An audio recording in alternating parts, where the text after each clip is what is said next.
മലയാളി രുചിക്കൂട്ടിലേക്ക് എല്ലാവർക്കും സ്വാഗതം. ഇന്ന് പുളിയിഞ്ചിയാണ് നമ്മൾ ഉണ്ടാക്കാൻ പോകുന്നത്. അതിലേക്ക് ആവശ്യമുള്ള സാധനങ്ങൾ: മുളക്, പുളി, ഇഞ്ചി, വെളുത്തുള്ളി, കടുക്, ഉലുവ, 2 കഷ്ണം ശർക്കര.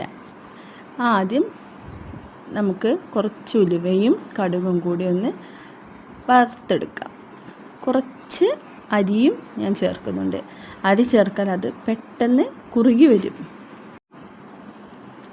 അപ്പോൾ അതൊന്ന് വറുത്തെടുക്കാം.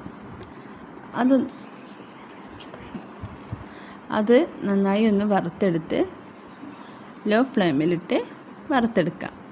എല്ലാവരും എൻ്റെ ചാനലൊന്ന് സബ്സ്ക്രൈബ് ചെയ്യണേ. എല്ലാവർക്കും ഷെയർ ചെയ്ത് കൊടുക്കണം. ഇനി അതേ പാനിൽ തന്നെ കുറച്ച് വെളിച്ചെണ്ണ. ഇനി നമുക്ക് ആ പാനിൽ കുറച്ച് വെളിച്ചെണ്ണ ഒഴിച്ചതിലേക്ക് മുളകും വെളുത്തുള്ളിയും ഇഞ്ചിയും കൂടി ഒന്ന് വഴറ്റിയെടുക്കാം. നന്നായി ഒന്ന് വഴറ്റിയെടുക്കാം. നന്നായി ഒന്ന് വഴറ്റിയെടുത്തിട്ട് വെളുത്തുള്ളിയും ഇഞ്ചിയും അളവ് കുറച്ചുകൂടി ക്വാണ്ടിറ്റി കൂടിയാലും ടേസ്റ്റ് കൂടത്തേ ഉള്ളൂ.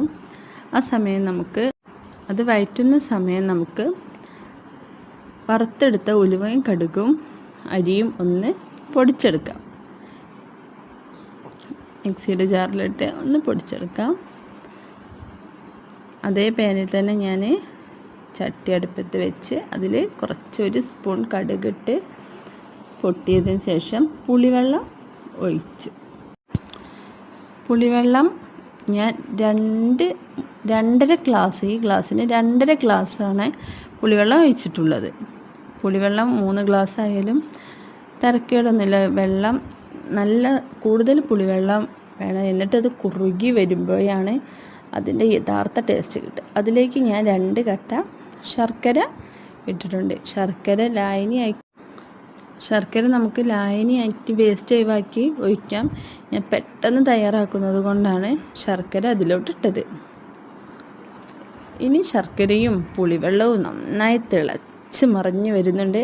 ഈ സമയമാണ് നമുക്ക് മുളക് ഇതിലോട്ട് ചേർക്കേണ്ടത്. വഴറ്റിയെടുത്ത മുളകും വെളുത്തുള്ളി ഇഞ്ചിയും നമുക്ക് ഇതിലോട്ട് ആഡ് ചെയ്യാം. എന്നിട്ട് നന്നായി ഒന്ന് മിക്സ് ചെയ്ത് കൊടുക്കും. ഇനി ഇത് കുറുകി വരുന്ന സമയത്താണ് നമ്മൾ പൊടിച്ച് വെച്ച കടുക്, ഉലുവ, അരി കുറച്ചേ ചേർത്തിട്ടുള്ളൂ. അത് നന്നായി ഒന്ന് പൊടിച്ചെടുത്ത് അതിലോട്ട് നല്ലവണ്ണം വറ്റി വരുന്ന സമയത്ത്, കുറുകി വരുന്ന സമയത്ത് നമുക്കതിലോട്ട് ആഡ് ചെയ്ത് കൊടുക്കണം.